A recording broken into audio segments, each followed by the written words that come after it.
You finished speaking, and the room moved on. Someone else summarized your idea, and suddenly it sounded smarter coming from them. You noticed it later, not in the moment. The way everyone turned toward them, the way you started explaining more than necessary, the way your voice adjusted, softer, faster, slightly eager. That wasn't random. And the dangerous part isn't that you were ignored, it's that you were visible. Because visibility feels like progress, but power rarely announces itself. Here's where it becomes dangerous. You think the goal inside an organization is to be seen, to speak more, to contribute more, to show initiative. But hierarchy isn't rewarding visibility, it's measuring stability. And the moment you start performing for attention, you enter a negotiable frame. The room stops seeing authority and starts seeing effort. We turn philosophy into self-mastery. Machiavelli understood something most workplaces quietly repeat. Influence belongs to the person who shapes outcomes, not the one who narrates them. Visibility is exposure. Power is jurisdiction. Visibility says, "Look at me." Power says, "Things move when I decide." And you can feel the difference in small moments. You volunteer answers before silence settles. You add extra context so nothing gets misunderstood. You laugh quickly, smoothing the air. None of that feels dangerous, but the room reads something else. Visibility pulls attention toward effort. Power shapes decisions whether attention is present or not. And uncertainty changes behavior. When you're unsure of your position, you increase output. Attention feels like proof you matter, but the cost is quiet. You become predictable, and predictable people become easy to manage. Predictability feels safe, and organizations love safety. Because safe people don't create friction. They respond quickly. They explain clearly. They make themselves easy to manage. But ease of management isn't authority. The more predictable you become, the less strategic weight you carry. People stop wondering what you'll say. They already know. And when outcomes feel predictable, attention drops. That's why the most visible contributors often feel invisible in decisions. They've trained everyone to expect constant output. Nothing feels scarce. Nothing feels decisive. Power works differently. It doesn't rush to fill space. It waits until direction becomes visible. The room doesn't know exactly when you'll speak. That uncertainty creates anticipation, and anticipation changes hierarchy. The moment people begin waiting for your response instead of expecting it, something shifts. You stop sounding like participation. You start sounding like direction. Most professionals don't admit the real motive underneath visibility. I want to be seen as competent. That sentence sounds harmless, but it creates extraction. Because once competence becomes your identity, the system extracts more effort without giving more authority. Approval tax. You pay it every time you over-explain. You see this in meetings. The visible person fills silence. The powerful person allows silence to work for them. And this matters. Power isn't about speaking less for style. It's about refusing to signal urgency when your status doesn't require it. Aurelius wrote about internal sovereignty, not reacting to external noise. In corporate life, that becomes one behavior. You don't rush to prove relevance. You let your presence imply it. State your point once, then stop. Don't repeat yourself with new wording just to convince the room. Ask one precise question that redirects discussion. Don't offer 5 ideas hoping one lands. Allow pauses after your statements. Don't fill the silence with nervous elaboration.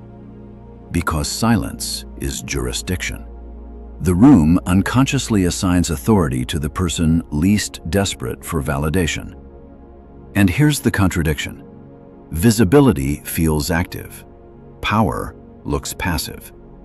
But passivity isn't the right word. It's containment. The access ledger is always running. Who speaks too quickly? who seeks approval, who waits. And leaders, consciously or not, watch this. There's something subtle happening in that moment.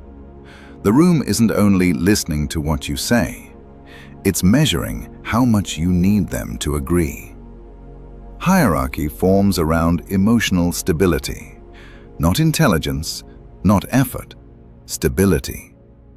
The person who looks least affected by the outcome appears closest to authority. That doesn't mean you don't care, it means you don't leak urgency. Because urgency signals dependence, and dependence quietly lowers perceived rank. You can see this in small behaviors, speaking faster when challenged, adding extra examples when someone looks unconvinced, checking faces while you talk. Each one is a request for confirmation, and confirmation is the opposite of jurisdiction. Power behaves differently. It assumes the idea can stand without constant reinforcement. It allows disagreement without accelerating. That calm becomes a signal. The room starts associating your presence with steadiness, and steadiness inside organizations often gets mistaken for leadership. Not because it's louder, because it feels safer to follow. Senior leaders rarely evaluate people by effort alone.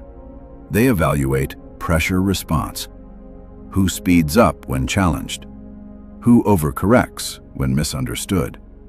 Who stays steady when the room becomes unclear? These moments reveal hierarchy faster than performance reviews ever will. Because authority isn't measured when things are smooth. It's measured when tension appears. Most people think leadership means having answers. But inside real organizations, leadership often looks like emotional restraint. The person who doesn't rush to defend themselves appears more certain, and certainty is contagious.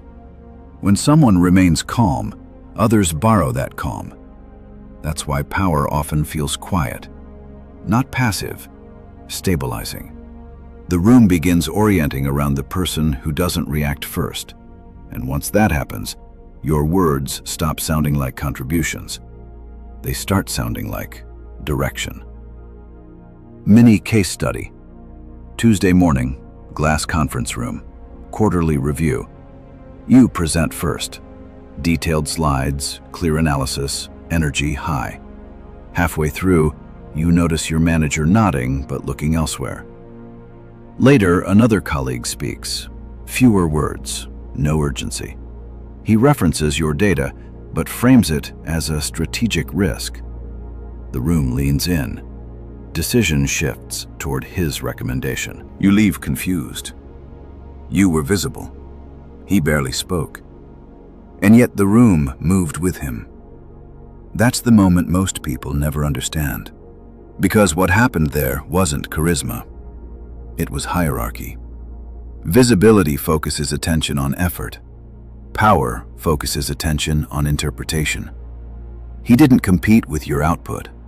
He controlled meaning, and meaning controls direction. Jung's idea of shadow appears here, the part you don't see in yourself. You think you're showing competence. The room sees hunger. You think you're being proactive. The room sees someone trying to earn a seat. Power rarely asks for permission. It behaves as if the seat already exists. When interrupted, let me finish that thought, then I'll come to you. When your idea is rephrased by someone else, yes, that's the direction I was pointing to. Let's build on that. You reclaim ownership without conflict. When pressured to over-explain, the key point is this: everything else is detail. You define the frame. Because the moment you define what matters, you control attention. And now, the contrarian truth. Most people think visibility creates opportunity. Actually, visibility creates scrutiny. The more visible you are, the more your mistakes become public. Power protects itself through selective exposure, not invisibility, strategic visibility. You appear when outcomes are being decided, not when noise fills the room. This is where the difference becomes clear. Visible people react to events. Powerful people choose moments. And that choice changes how others feel around you. They stop seeing effort. They start sensing weight. Trade-off truth. When you shift toward power, you lose something. Immediate approval. People may think you're quieter, colder, less eager. Good, because eagerness signals dependency, and dependency reduces leverage. Here's the part almost nobody admits. Visibility becomes addictive, not because attention feels good, but because silence feels uncertain. When you're visible, you always know where you stand. People react, they respond. You get feedback. Power works differently. Sometimes nothing happens immediately, and that gap makes people nervous. So they return to visibility. More updates, more explanations, more proof. The irony is brutal. The moment you chase reassurance, you signal that you don't already have authority, and the room responds accordingly. This is why high performers often feel stuck. They mistake activity for influence. They believe momentum equals progress. But power doesn't move constantly. It moves decisively. Think about the people who actually shape direction. They don't appear in every discussion. They appear when the outcome matters. Their scarcity creates attention before they even speak. That's the shift you're aiming for. Not silence, selective presence. Because once your contributions become less frequent, they automatically become heavier. And that's when hierarchy begins recalibrating around you. Here's the loop most professionals never notice. You seek visibility to gain security. The attention feels reassuring, so you speak more, you explain more, you stay present in every discussion. And slowly, the room stops associating you with decisions. They associate you with participation. Purchase keeps you included. Power decides outcomes. The shift happens when you stop treating every moment as an opportunity to be seen. You start treating moments as leverage points. Not every conversation deserves your energy. Not every silence needs filling. And the moment you realize that, something changes internally. You stop chasing reactions. You start choosing impact. That's when visibility loses its grip, and authority begins to feel less like performance and more like position. Self-test. Ask yourself, do you speak to add value or to avoid being forgotten? Do you explain before anyone asks? Do you feel anxious when meetings end without your voice heard? Do you equate visibility with safety? Do you feel relief after being noticed? If yes, you're chasing visibility, not power. You pause before responding. You avoid unnecessary explanations. You speak in conclusions, not narratives. You let others come to you for clarity. You tolerate silence. You avoid emotional tone shifts. You choose timing intentionally. Because power begins when you stop managing impressions and start managing outcomes. And this is where most people realize something uncomfortable. They were never ignored. They were simply visible in the wrong way. And once you see that, you start noticing something else. The people with the most influence rarely look busy. They look deliberate. They don't rush to speak first. They don't compete for airtime. They don't chase acknowledgement after every contribution. The room adjusts around them instead. That's when you realize power was never about being heard more. It was about being harder to ignore when you choose to speak. Because visibility asks for attention. Power changes the temperature of the room. You can feel it when someone like that speaks. Conversations slow down. People listen differently. Even disagreement becomes careful. And none of it comes from volume. It comes from weight. The kind of weight that forms when you stop proving you belong and start behaving as if your position already exists. That's the shift most people never make. They stay visible, useful, active, and quietly replaceable.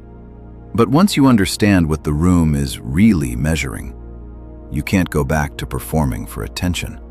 You don't gain power by becoming invisible. You gain power by becoming selective. This is the distinction nobody explains. Visibility is frequency. Power is timing. And timing creates authority because it signals control over your own reactions. Structure. Purpose. Move from attention-seeking behavior into decision influence. Step 1. Observe the energy flow. Notice who fills silence, who reacts quickly, who waits. Step 2. Reduce reaction speed. Delay responses by 2 seconds. Let others reveal urgency first. Step 3. Speak in outcomes. Replace explanations with conclusions. Step 4. Claim interpretation. Define what the data means, not what it says. Step 5. Exit early. After your key contribution, stop talking. Step 6. Reappear at decision points.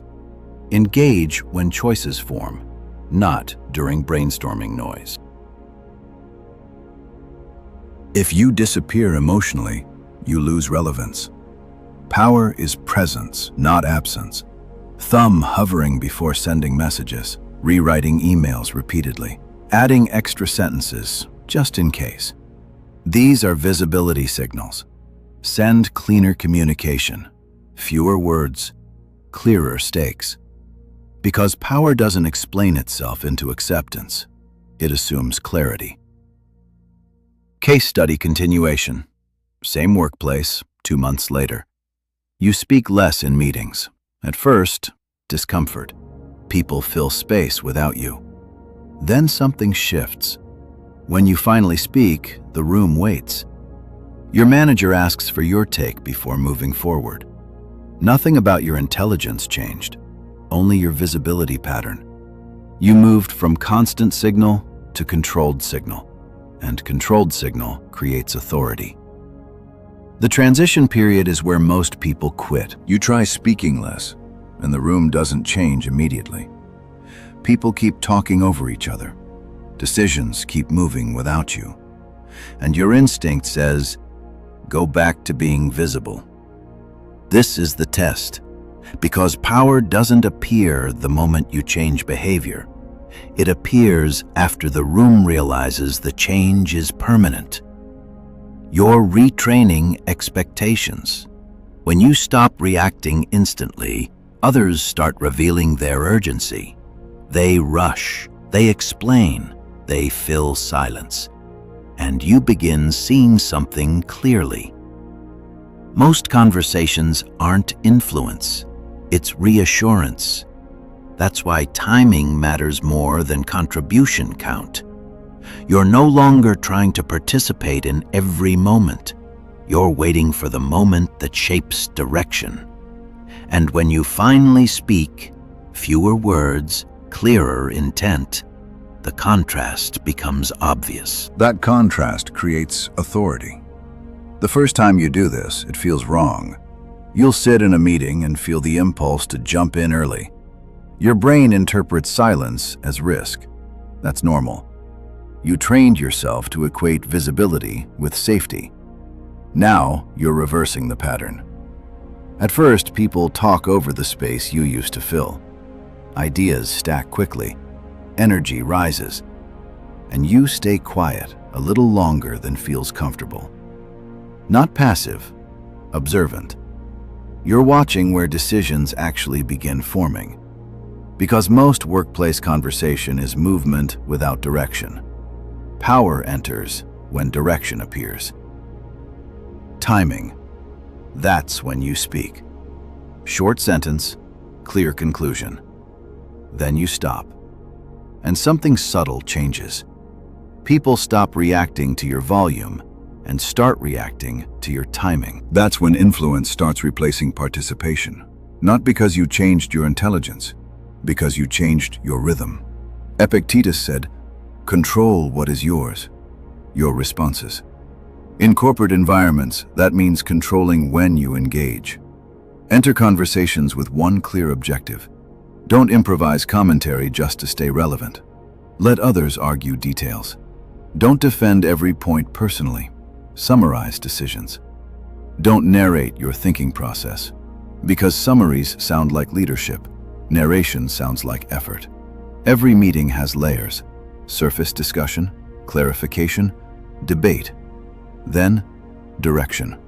Most people never reach the last layer because they spend their energy too early. The people with influence conserve attention. They listen longer than feels comfortable. They speak closer to the decision point. That timing changes how their words land, not as opinions, as signals. You can test this immediately. Wait until the conversation begins repeating itself. Then summarize in one sentence. Watch what happens. Heads turn. Energy settles. Because summaries reduce uncertainty. And the person who reduces uncertainty starts feeling like leadership, even without title. That's the real shift. You stop adding noise. You start compressing meaning.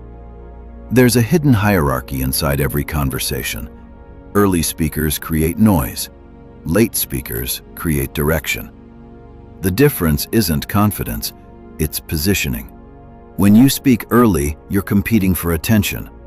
When you speak later, you're shaping interpretation. Notice who people look at when discussion starts looping. Not the loudest person, the person who hasn't spoken yet. Silence creates anticipation, and anticipation creates authority. That's why high-status voices often sound calm. They aren't fighting to be heard. They're deciding when hearing matters. Once you understand this, your goal changes. You stop trying to add information. You start trying to change trajectory. Because trajectory is what organizations remember, not contribution count. Direction. And the moment you begin speaking for direction instead of participation, your role in the room changes. And effort isn't bad, it's necessary. But visible effort lowers perceived hierarchy. People trust leaders who look unhurried, even when they're not. Now the uncomfortable part. Sometimes visibility is a hidden request. I want them to choose me. That motive leaks through tone, pacing, and language. You ask instead of state. You suggest instead of direct. And the room responds accordingly. Power doesn't demand, but it assumes participation. The sovereign mindset means operating from internal permission, not waiting for validation to speak, not needing immediate reaction. Just clarity. One sentence rule. If your contribution requires explaining why it matters, it's too long. Think about the quiet person in your organization, not the shy one, the one who speaks rarely, but decisions bend around them. That's not charisma, that's accumulated jurisdiction. They've trained the room to associate their voice with consequence. You can train this too. Structure. 7-day protocol. Visibility reset. Day 1. Speak 20% less in every meeting. Track discomfort. Day 2. Replace explanations with one-sentence conclusions. Day 3. Wait 2 beats before responding to questions. Day 4. Ask one framing question instead of offering opinions. Day 5. End contributions early. Leave silence behind you. Day 6. Observe who seeks your approval when you stay calm. Day 7. Choose one meeting where you speak only at the decisive moment. And this is where most people stop. They understand the protocol, but they never let the room feel the change. Measurable result. Notice how often people turn toward you before finalizing. That's power beginning. Because power isn't loud, it's gravitational. And this matters. You're not becoming cold, you're becoming harder to extract from. No more approval tax, no more reaction receipts. You stop proving and start positioning. The external change is obvious. Fewer words, cleaner statements, more pauses. But the deeper shift happens inside you. You stop scanning for reaction. No more checking faces to see if you landed well. No more replaying conversations afterward. You start trusting that clarity doesn't need immediate approval. That trust changes how people experience you. Your tone slows. Your posture settles. Even disagreement feels less personal. Because you're no longer defending identity, you're defending direction. And direction carries weight. People begin coming to you before decisions, not after them. That's jurisdiction forming, quietly, repeatedly, until one day you notice something strange. You're speaking less than before, yet your influence has grown. That's the moment you realize power was never about visibility. It was about consistency of presence. Final philosopher echo, Aurelius again.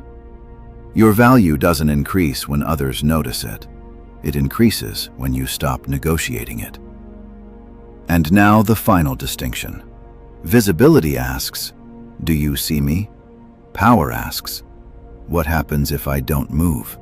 When the answer is, nothing moves. You've crossed the line. Final reflection. The workplace rewards visibility early because it's easy to measure, but hierarchy rewards power later because it reduces uncertainty. Most people never transition. They stay visible, busy, recognized, replaceable.